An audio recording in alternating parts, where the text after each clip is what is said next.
Hi friends, welcome to our channel. లహరిని అలా చూస్తూ ప్రకాష్ తనలో తనే మాట్లాడుకుంటూ ఉంటాడు. లహరిని చూసి మురిసిపోతూ ఉంటాడు. ఆనంద భైరవి కూతురు ఈ లహరి తినే ఇక్కడే నా బెడ్ పైన ఉంది. నాకు ఎంత ఆనందంగా ఉందో. ఇప్పుడు ఆ ఆనంద భైరవిని ఏమైనా చెయ్యొచ్చు, ఏమైనా అడగచ్చు, తన కూతురు కోసం ఏమైనా చేస్తుంది అని చెప్పి అనుకుంటూ ఉంటాడు. ఇక లహరిని సొంతం చేసుకోవాలని చూస్తూ ఉంటాడు. కానీ లహరికి స్పృహ ఉండదు. అలానే కళ్ళు మూసుకొని పడుకొని ఉంటుంది. కానీ లహరిని చూస్తూ ఉండిపోతాడు ప్రకాష్. ఆనంద భైరవిని ఏం చేద్దాం అని ఆలోచిస్తూనే ఉంటాడు. తనని ఎలాగా నా గ్రిప్పులోకి తీసుకొచ్చుకోవాలి అని ఆలోచిస్తూ ఉంటాడు. లహరిని అడ్డు పెట్టుకొని ఆనంద భైరవిని ఇక బ్లాక్మెయిల్ చేయాలని ఆలోచిస్తూ ఉంటాడు. ఇక్కడ శరణ్య ఎలాగైనా సరే దర్శన్కి భోజనంలో ఆ రాములమ్మ ఇచ్చిన మందుని కలిపి పెట్టాలి. ఎవ్వరికి కనిపించకుండా తెలియకుండా పెట్టాలి. ఆయన కోసం నేను ఏదైనా చేస్తాను, ఎలాగో అలాగా చేయాలి అని ఆలోచిస్తూ టెన్షన్ పడుతూనే ఉంటుంది. కానీ ఇంట్లో అందరూ కూడా భోజనం దగ్గర కూర్చుంటారు, భోజనం చేయటానికి డైనింగ్ టేబుల్ దగ్గర. కానీ దర్శన్ మాత్రం భోజనానికి రాడు. ఇటు శరణ్య, అనన్య ఇద్దరు కలిసి అందరికీ భోజనం వడ్డిస్తూ ఉంటారు.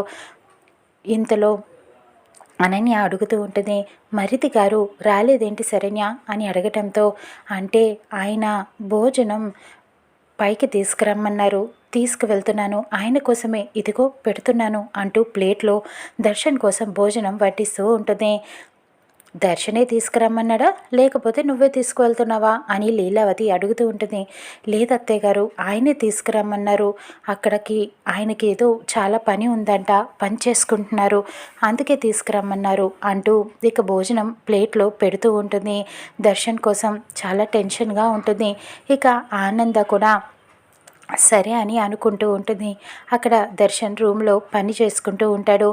అంతా ప్లేట్లో భోజనం వడ్డించి దర్శన్ కోసం తీసుకువెళ్తూ ఉంటుంది. కానీ మధ్యలో వేరే చోట ఆ రాములమ్మ ఇచ్చిన మత్తు మందుని పక్కన పెడుతుంది పొట్లం కట్టి.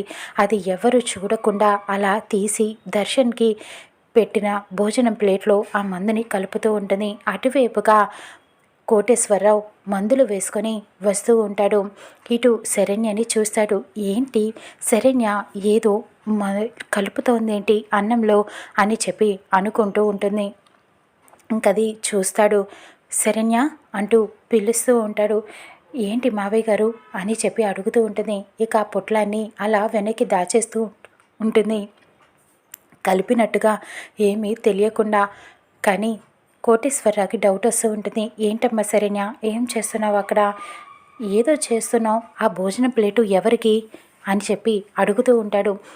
అంటే ఆయన భోజనం గదిలోకి తీసుకురమ్మన్నారు మావయ్య గారు, అందుకనే తీసుకువెళ్తున్నాను అని చెప్తూ ఉంటుంది. మరి దర్శన్ గదిలోకి తీసుకువెళ్లకుండా ఇక్కడ ఏం చేస్తున్నావు, ఆ భోజనం ప్లేట్ని కింద పెట్టి ఏం చేస్తున్నావు అని అడుగుతూ ఉంటాడు. అదేమీ లేదు, అంటే ఇందులో ఏదో ఉన్నట్టుగా ఉంది, అందుకనే చూస్తున్నాను అంతే అని శరణ్య తప్పించుకునే ప్రయత్నం చేస్తూ ఉంటుంది. కానీ కోటేశ్వరరావు కంగారు పడుతూ ఉంటాడు. ఇక అందరికీ కూడా డౌట్ వస్తూ ఉంటుంది. ఆనంద ఏమైంది అని చెప్పి అడుగుతూ ఉంటుంది. ఇంకక్కడ దర్శన్ కూడా మాటలకి బయటికి వస్తూ ఉంటాడు. ఇక దర్శన్కి ఆ భోజనం శరణ్య తినిపిస్తుందా, లేకపోతే అందరికీ అనన్య ఎలాగైనా శరణ్య గుట్టు రట్టు చేస్తుందా, అక్కడ ప్రకాష్ ఆనందకి ఎలా బ్లాక్మెయిల్ చేయాలా అని ఫోన్ చేస్తూ ఉంటాడు. ఇక లహరిని ఎలా కాపాడుతుందో చూద్దాం.